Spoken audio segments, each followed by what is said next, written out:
Ang gulo na ng video ko.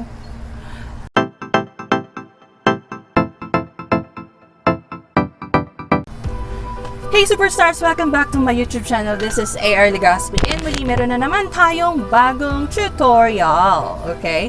And for this tutorial guys, it's about CPM and RPM. Ano nga ba ang pinagkaiba nilang dalawa? And para saan nga ba sila? Okay? Sila. Tao ba sila? Okay? Sila. Tao ba sila?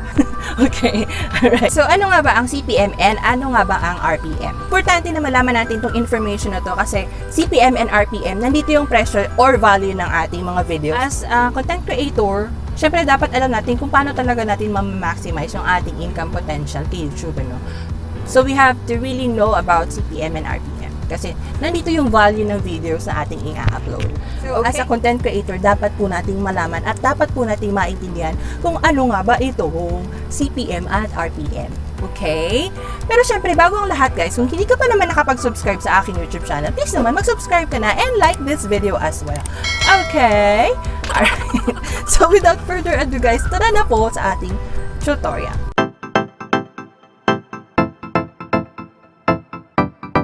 Okay, so first, CPM. CPM is cost per meal. Cost per meal, CPM. So, hindi na ako gagamit ng mga mahihirap na technical words kasi hindi ko na naman naiintindihan yan. So, pasimplihan lang natin, guys. Pasimplihan para mas madaling maintindihan.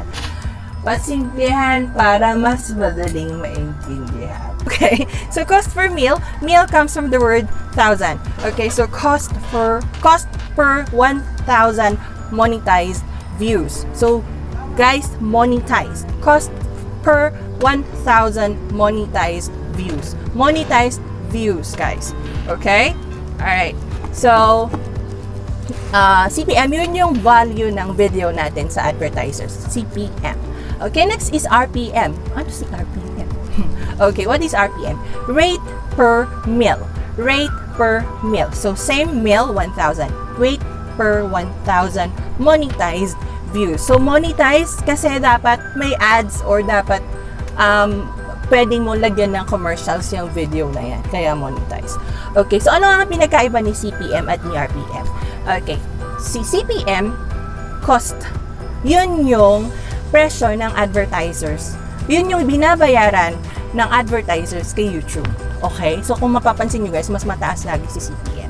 Kasi yun yung amount ng mga company kay YouTube. Itong niche na to, ito yung amount ko, ito yung presyo ko. Okay? Next is RPM, rate. Yung rate, yun na yung amount na babayaran ni YouTube sa ating mga content creators. Okay? So, kung mapapansin nyo, for example, ang CPM is, let's say, $100. Okay? $100 per 1,000 views. Okay? Ang RPM is so, 55%, 45%. So, $55. Kasi guys, hindi porque $100 yung CPM, yun na yung babayaran sa atin. No, hindi pa yun. So, syempre, as si YouTube, gumagamit tayo ng platform niya. Doon tayo nag-upload, doon tayo naglalagay ng mga videos natin. Syempre, may cut yan sila. So, 55% mapupunta kay YT and 45% kay content creator. Let's say sa $100, ang 55% is 55. So, 45% yun yung RPM. Okay? So, yung $45, hindi pa yun mapupunta sa atin ng buo. Okay? So, syempre, may mga processing fee pa yan. May mga tax, and what they call deductions. So, 60-40. So, from the $45, 60% ang mapupunta sa atin. And yung 40%, yun na yung mga deductions. Okay? So, hopefully guys, kahit medyo magulo, naintindihan nyo, no? Okay, madali lang naman siyang intindihan. CPM, yun yung presyo ng company na binabayaran nila kay YouTube. Okay? Yung RPM, yun yung presyo ni YouTube sa atin. Okay? Alright? And of course, yung 45%, hindi yun buo na mapupunta sa atin. Siyempre, may mga fee tubanes pa yan. Okay?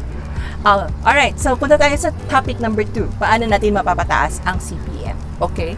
So, importante to. Exciting tong pagpapataas ng CPM na to kasi dito natin malalaman kung ano talaga ba yung kumikita mga videos natin, no? Kasi kung hindi naman kumikita yung videos natin, sayang lang yung pag-upload natin, sayang lang yung effort natin, ano.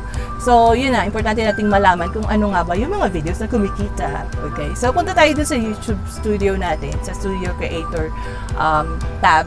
Check natin dun kung ano yung mga pinakamatataas na RPM, na CPM, okay? So, let's say ako, for example, ang niche ko kasi hindi ko pa din malaman kung ano yung niche ko kasi nga bago pa lang tayo, no? So, upload lang ako ng upload. And then, nako-compare ko na, sabi ko, ito si tutorial ko, dito mataas, dito mas mataas yung CPM ko. So, dun ako mag-focus. Okay? So, that's number 1, guys. So, alamin mo kung ano yung pinaka high value videos mo. High value videos mo. Okay? So, dapat malaman mo kung ano yung mataas. So, kung saan yung mataas, doon ka mag-focus na niche. So, for example, in my case, sa tutorial, so, doon ako mag-focus kasi doon yung pera. Okay? Next, number 2 is upload more videos, of course. Upload more videos. Upload more videos. Ng videos, the more na nakikita mo kung saan talaga yung niche mo. And, mas maraming upload, mas maraming advertisers, diba? Mas maraming pera. Okay? And, also, pag marami kang uploads, haba-habaan mo na. Okay? Haba-habaan mo na para mas maraming chances of winning. Habaan means 8 minutes above. 8 minutes above. Okay? So, mga sikat na mga YouTubers. Ang video nila, hindi bumababa ng 8 minutes. Okay? Why? Kasi, di ba pag 8 minutes, pwede tayo maglagay ng mid-ads. Okay? Pwede tayo maglagay ng mga sa gitna o yung ikakat mo. So, ikaw pwede mo i-usol o dito sa part na to, dito, ganyan. Pwede kang maglagay. So, the more na marami kang ilalagay na ads, the more na maraming, advertisers ang pwedeng ilagay ni YouTube dyan. Okay? So, mag-upload ng 8 minutes above na video. Okay? Pero syempre, yung 8 minutes, dapat, maparetain mo si viewer mo. So, dapat yung video mo is maganda yung content, maganda yung value. Siyempre, dapat yung si viewer, may makukuha din na value dyan sa video mo. So, para ma-retain yung viewing ratings mo. Okay. Next, ano pa ba? Check natin kung ano yung high CPM rate. Next is mag-upload ng 8 minutes above na video. And also, dapat alam din natin, no, kung ano yung mga tips kung paano natin mapapataas yung paano natin mapapaklik si viewer, paano tayo makakuha ng maraming views, ganyan. So, sa mga next tutorial ko, gagawa ko ng mga tips din on how to do that. Okay? So, bigyan lang natin ng konting overview. So, paano nga ba? So, syempre, gandahan natin yung title. So, dapat yung title mo is compelling, dapat lahat is, nandun na lahat. Okay? So, sa title pa lang kasi, pag tinype yan, mga keywords na yan, title natin, keywords na yan, guys. So, make sure natin na trending yung title, ganyan. And also, make sure natin na maraming naghahanap, maraming, most searchable keywords, ganyan. And also, yung tags, wag din nating baliwalain yung tags. Kasi, guys, yung tags is, yan yung mga words na madalas na sinesearch na mga nagsisearch. Okay? Search na nagsisearch. Ayun. So, yun lang, guys. Napakasimple lang. And, mag-aaral lang tayo na mag-aaral. And, for sure, marami tayong matututunan. Okay? So, hopefully, guys, meron tayong natutunan about CPM and RPM. Okay? So, very simple lang. CPM is, yun yung presyo ni company kay YouTube. And RPM, ito yung presyo ni YouTube na ibinabayad sa atin. And of course, hindi yun buo kasi meron pa yung mga tax deduction. Okay, so the more na mas mahaba yung video mo, the more na mas maganda yung value ng video mo, mas ma-retain yung mga viewers natin. And mas magiging maganda yung impressions ng ating YouTube channel. So keep uploading high value videos, guys. Okay, so thank you so much. Kung may natutunan, please like, share, and subscribe na sa aking channel. And I'll see you on my next vlog. And that's it, guys. Thank you for watching and magandang buhay sa ating lahat. Goodbye!